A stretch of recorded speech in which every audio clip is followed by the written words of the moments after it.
The behind the scenes production for the Oscars was so terrible, you would have thought that I was producing it.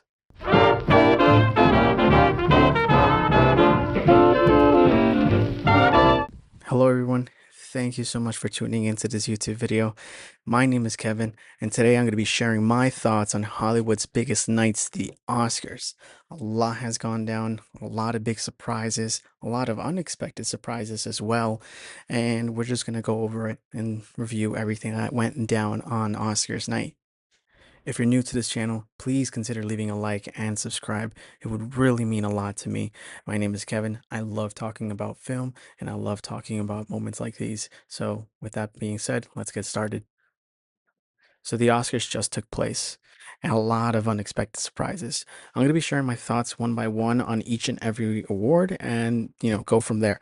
So, let's start with the first one. Kicking off the Oscars was Amy Madigan winning the award for Best Supporting Actress in her performance for Weapons.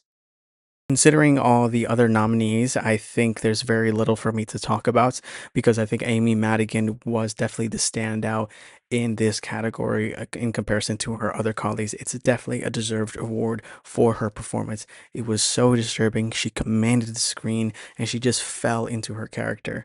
It was absolutely one of the best parts of the film. I do think that Tiana Taylor would have been a candidate that would have competed for that award. However, what I do believe that took her out of that running was the amount of screen time that she had in the film One Battle After Another. Tiana Taylor did not participate, didn't have a huge role in the movie, but the moments that she did have in the film were very, very entertaining. She's very commanding. She has a strong screen presence, and if she had a lot more screen time in the film, if there was more for her to do in the film, I think there would have been a good possibility that Tiana Taylor could have definitely stole that award from Amy. But irregardless, Amy Madigan won the award, absolutely deserved. Next up, we have animated feature film, and the Oscar went to K-pop Demon Hunters. Now, I don't have too many thoughts to share on this film or really any of the films nominated for this category. Haven't really watched them, so I don't have too many opinions to articulate to you guys. However, I do have something to say about the production of the Oscars that night. The Oscars, I'm not sure if it was just a terrible production team or they just have a lack of social cues, but this is the first interruption that they had for people who were accepting the award and giving their acceptance speech.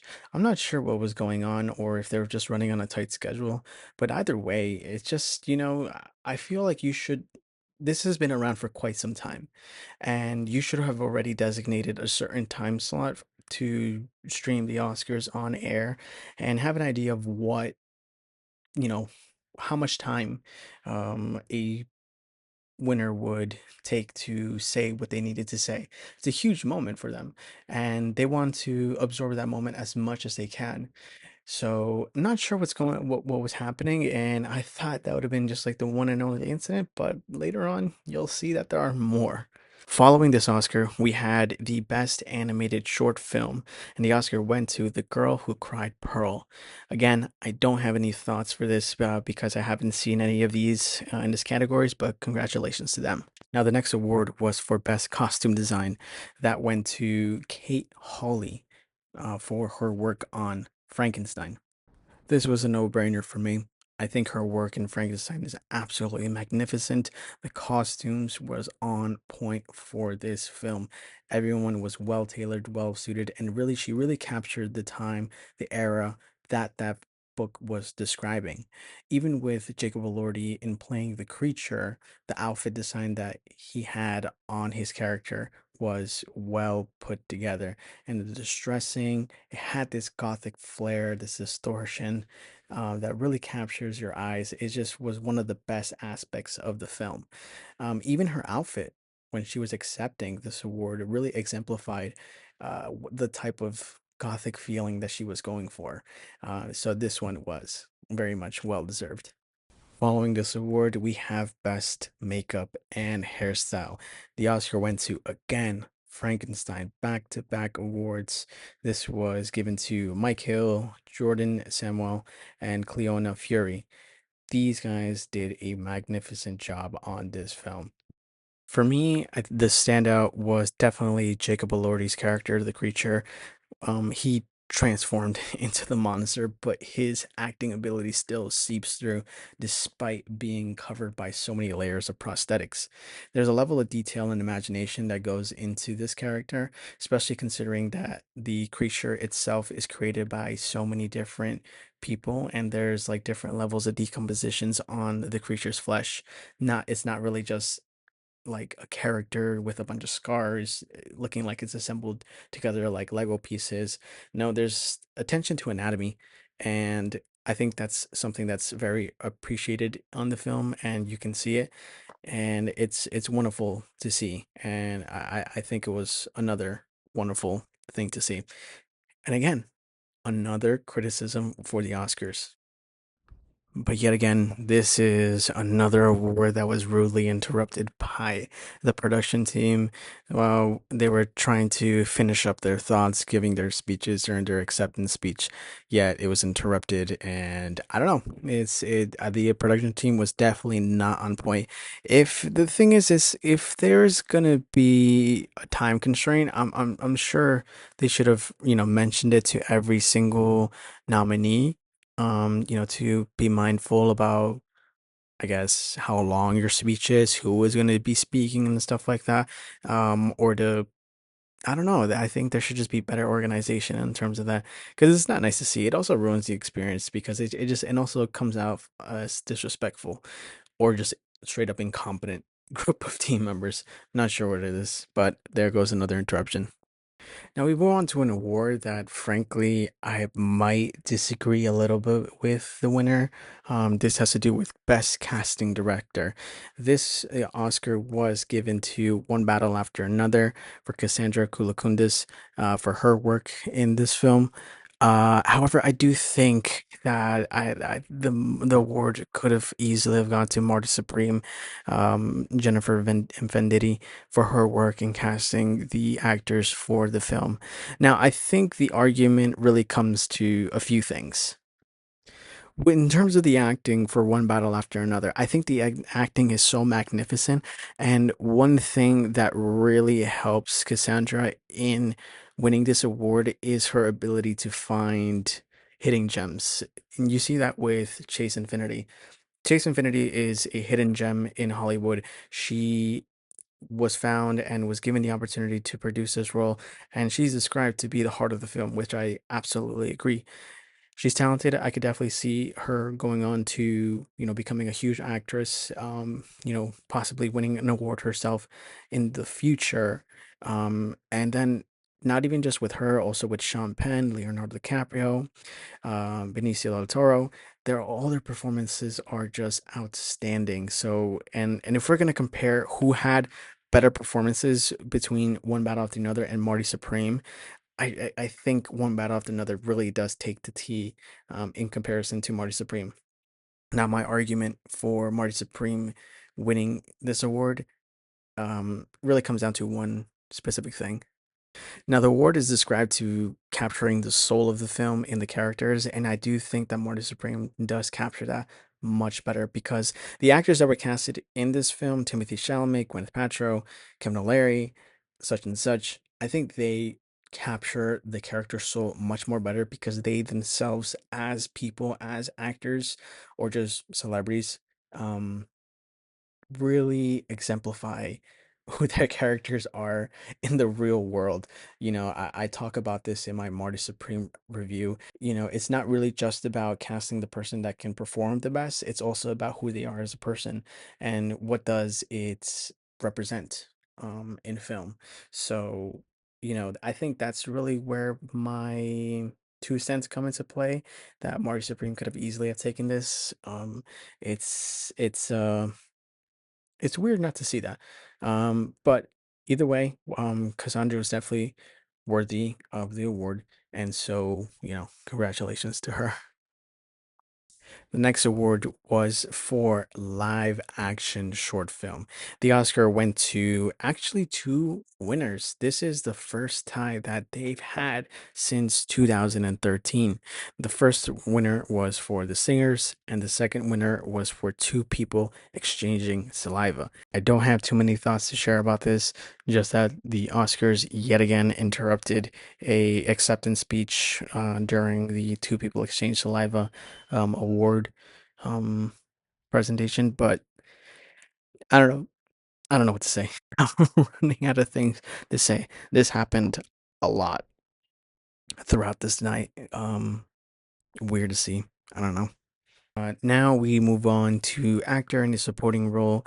The Oscar went to Sean Penn for his performance in One Battle After Another as Colonel Lockjaw. This, I mean, I have nothing to say about this. There's absolutely nothing to say about this. This man was absolutely psycho in this film. The best part of the film, in my opinion, besides Leonardo DiCaprio, which also had a really awesome performance in the film. Sean Penn's character, oh my God. I don't know how you prepare for a role like that, or where the imagination comes from, or how you become that character. It's one of those things that you would love to study and would love to figure out what mind processes, what goes on behind the mind of an actor when trying to capture the vision of a character. Um, yeah, this is absolutely deserved. No questions asked. I think the only competition for this Oscar would have been Delroy Lindo for Sinners. He was definitely another very expressive character, brought a lot of charm to it, brought a lot of comedic relief as well to it. It was a huge standout in his role. So I think that's the only one that could have possibly competed with this. But Sean Penn was just way too good, way too one of a kind in terms of his performance level. Yeah, definitely deserved for this one. Now we move on to original screenplay, and this was given to the man, the myth, the legend, Ryan Coogler for his work on Sinners. Wow. Wow, wow, wow. This was definitely expected, in my opinion. I don't think there would have been another film that could have competed with this. I think the level of imagination, the creativity on this film was incredible. I think people have been discussing this a lot. Like everyone's tired of the remakes, the sequels, unnecessary sequels to films that don't need sequels. A lot of people are very much tired of these things. They're yearning for originality. And with in the case of Sinners, there really isn't anything like it. There's nothing like this film. When looking at the promotional material, they keep a lot of stuff out of the promotional material. You're very confused, not confused, but left in a sense that there are surprises for you, especially with the vampire storyline.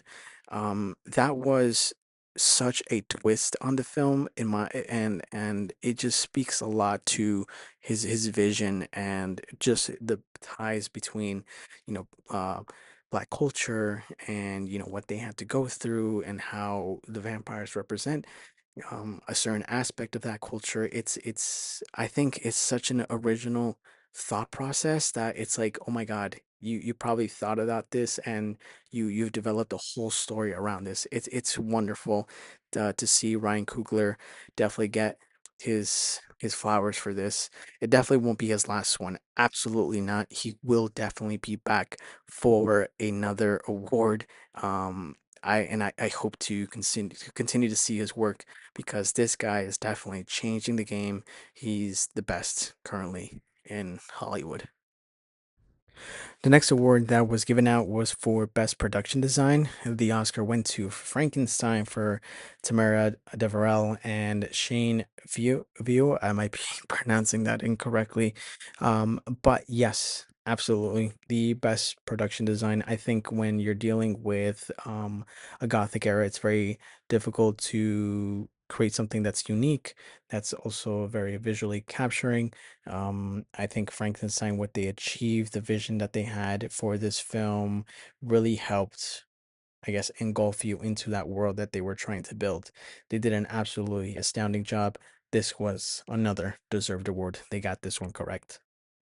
Next award was given to Best Visual Effects.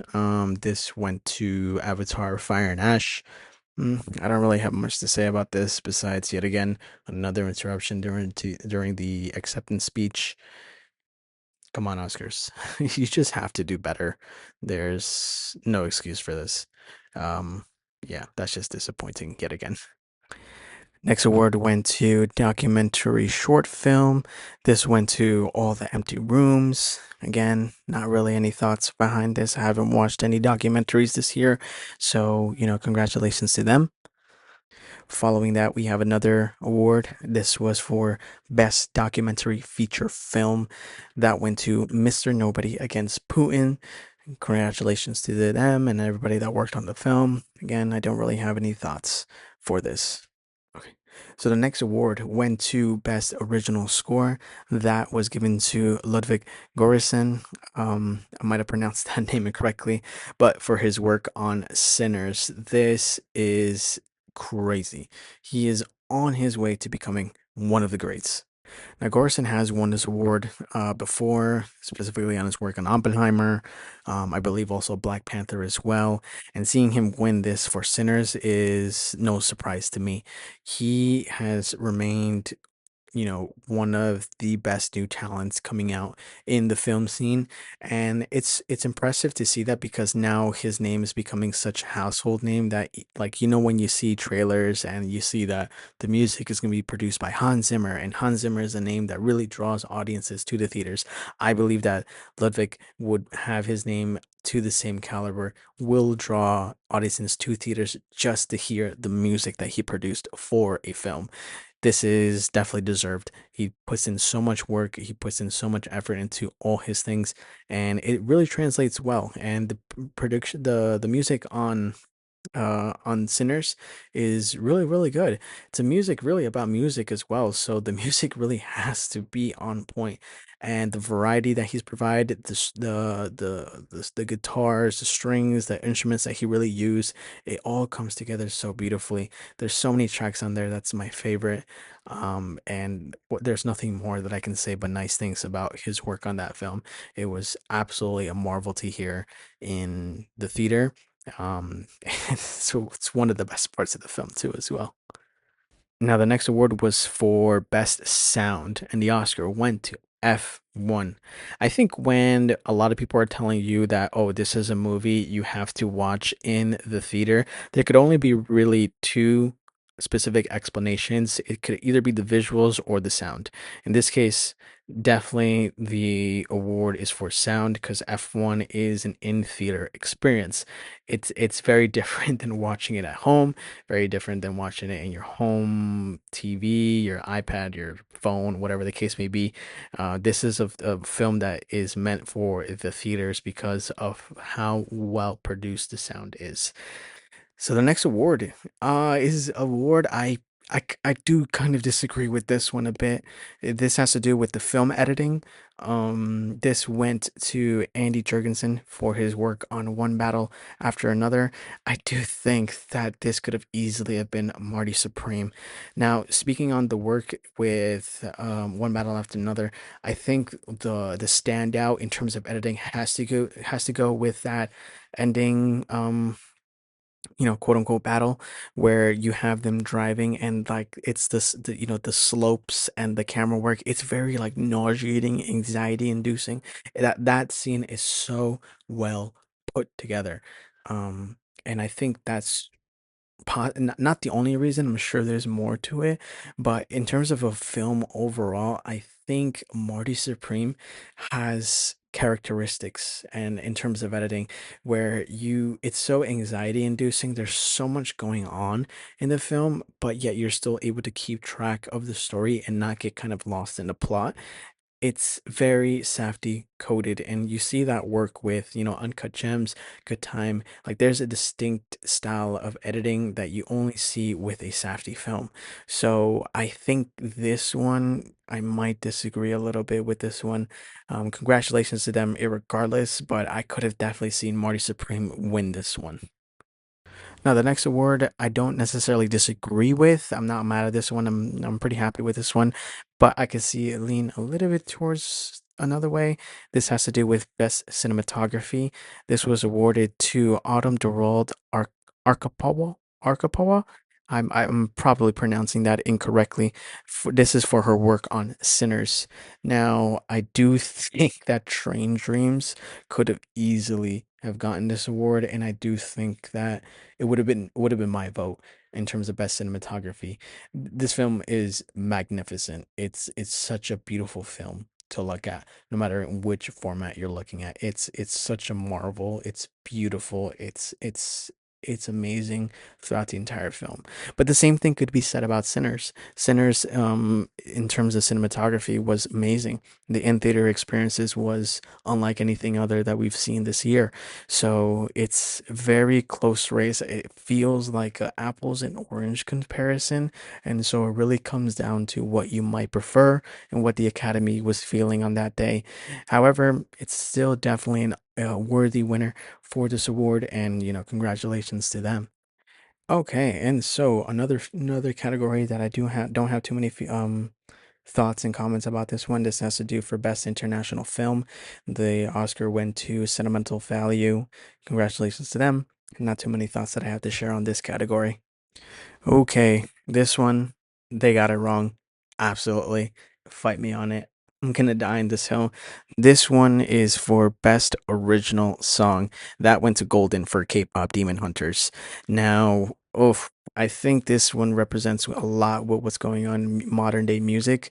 I don't know. With this song, it feels generic. It doesn't. It's not substance. And the thing is, it's like you can put this. The thing is, what stands out to me is that I ask myself, can I put this song in any other film and would it feel out of place to put it on that film? With this song Golden, it feels like I could put that in like some kind of Allegra commercial or like one of those like pill vaccine commercials where the people are laughing and happy and like there's like 100 different side effect warnings and stuff like that, or you could put it in a Target commercial for a buy one get one free or some kind of sale going on. It doesn't feel like a film that can't be. I'm sorry, not a film, a song that can't be taken out of the film and put somewhere else. And the winner should have definitely gone to Sinners. I really do believe that this award was wrong. This is the wrong selection in my opinion. It's it is what it is. I think if you take that song away from what Sinners was nominated for and you put it into any other film or any other, I guess, situation, it doesn't fit because it's distinctly made for this film and it helps elevate it. It's so unique. It's original. It's awesome. There's nothing like it. Golden by K-pop Demon Hunters. It's your basic pop song. I don't I don't know. It's as basic as it gets. I think this one is definitely wrong. I don't think this one was um was the right choice. But um again, we have another interruption. When they were making their acceptance speech, the winners were interrupted again, didn't get to finish up their words, and yeah, Oscars again showing their incompetence. Now, the next category, we're getting into the real meat of the show. This is for Best Director. Um, this went to Paul Thomas Anderson for his work on One Battle After Another. Now, though I do enjoy the film and what it was able to achieve on screen, I do believe that Ryan Coogler should have won this award for Sinners. The thing is for me is that for directing, there's a lot of things to manage, and one of the magic of this film has to do with Michael B. Jordan and his performance as Smoke and Stack and capturing that magic on screen, as long with along alongside with the cinematography, the other actors and their performances as well. I think there's just so much more complexity in the film in comparison to One Battle After Another. Um, that doesn't mean that one battle after another doesn't deserve this award. I think they definitely do. I think Ryan Coogler deserved this a little bit more, in my opinion. Though I'm not worried at all. Ryan Coogler is shown himself once again that he is a talented director, one of the best in the name for Black voices, and so we will definitely see him again. He will definitely win this award for another one, and I'm very excited to see what other material he's able to produce. So we shall see in the future. All right, and the award that everybody was talking about and worried about who will win. Now, this is obviously for Best Actor. Oh boy. Now, the winner of this award went to Michael B. Jordan for his work in Sinners. This is wow. This is incredible to see. Um, I think a lot of people came down in terms of who would win this award. It had to be between Michael B. Jordan and Timothy Chalamet. Everyone had Timothy Chalamet to win this award for quite a while until his recent comments about, ballet and all that kind of stuff. But it might that situation may have not have affected the outcome of this award as much as people think because the comments of the ballet and opera and all that kind of stuff came out after the Oscars had already casted in their votes. So it's kind of impossible for you know those comments to be a driving factor in this award. I do think that this is more probably more deserved for Michael B. Jordan than Timothy Chalamet. Not sure what it is, but we do see that it's a trend with younger actors. We've seen that with Leonardo DiCaprio, Al Pacino. They don't the Academy doesn't really favor young actors. They usually like them to develop, continue working in the Hollywood scene, and then earn their flowers later on in their career. So, despite everything, I think Timothy has proven himself as a talented actor in the scene, and we'll definitely see him back in this category. We shall see his performance in Dune Part 3. We'll see if that is Oscar worthy. I hope so. But, going back to Michael B. Jordan, wow, there is no other film that this could have won an award like his partnership with Ryan Coogler is documented. His come up as an actor individually is documented. He has gone up so much trials and tribulations and he has all the evidence to back that up. You know what I mean? So, for him to win this award with Ryan Coogler, considering all the stuff that they've worked with together, Fruitvale,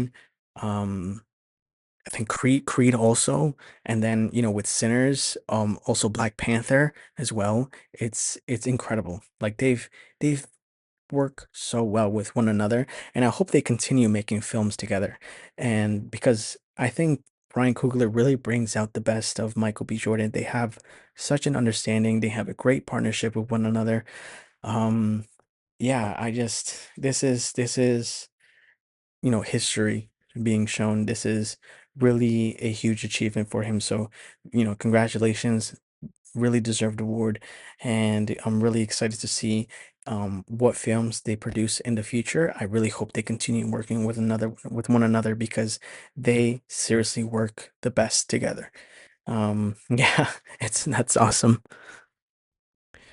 All right, so after the best actor, we have the best actress.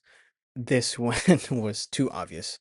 This one was obvious. There's no way that anybody else could have thought somebody else could have won this award. Jessie Buckley for her work in Hamnet. Wow. Just wow. If you haven't watched the film, if you haven't watched the performance, you need to watch it because she is outstanding. This was a no-brainer for me. No-brainer. Best performance from her. It's incredible. So, I have no thoughts other than that. Now, I do have to wonder if the fact that Jessie Buckley is a new mother really helped elevate her performance in Hamnet, because the film itself has a lot to do with motherhood, really. And so, I'm curious to see how much. that influenced it and how much that elevated her performance. But either way, it was an incredible performance from her. Now the final award is for Best Picture, and the Oscar went to One Battle After Another. Do I agree? Yes, absolutely. One battle after another. Wow. I could have easily seen Sinners win this award, but I think with what Paul Thomas Anderson and the entire crew, I think they just checked off too many things in terms of like best production, best movie, um, to just not win this award. It's a awesome film, and I definitely recommend this film to be watched by everybody. So, not too much to say on this. I definitely think this is deserved. Now that's pretty much it in terms of the Oscars. That wraps up the Oscars night. Quite a lot of surprises in this. Now, in terms of overall, I think in terms of awards, they got it. They hit it on the nail. Pretty much all of these awards. Um, very few that I've might have disagreed or just leaned towards another one, but I think they pretty much got this right this year. It was definitely a great year for cinema, and yeah, it was very neck and neck with a lot of these different categories. I think a lot of different categories wasn't too obvious as people may have thought. So that's it's always nice to see very tight competition and seeing who comes out on top. Now, one of the things that definitely wasn't on my bingo card was Marty Supreme winning 0 Oscars. I definitely thought they could have won of like 1 or 2 Oscars this night. That was definitely not on my bingo card. But I think Marty Supreme not winning a single Oscar is the most Marty Supreme thing ever that could have happened to them in real life. I don't know. I think the Oscars should have probably ended with, how like Marvel movies end with like the character will return in blah blah blah movie. It should have been like Timothy will return in the next Oscars because I think he will be back for blood. Um, but we will see what is to come for everyone on the Marty Supreme production team. What is next for Josh Safdie? And we'll see. We'll see. That was definitely the biggest surprise for me. So those are my thoughts on the Oscars. What did you guys think? Did they hit it on the nail or did they miss the mark on a couple of these? Let me know. Share your thoughts below. There's definitely going to be more videos coming out soon. Still got to watch Undertone. Project Hail Mary is going to be coming out soon. The Michael Jackson biopic is going to be coming out soon. And just a lot of great things are going to be coming out. So I'm very excited to watch these films, to talk about them more with you. Yeah, thank you so much for tuning into this video. Please leave a like, subscribe, and I'll catch you on the next one. Bye.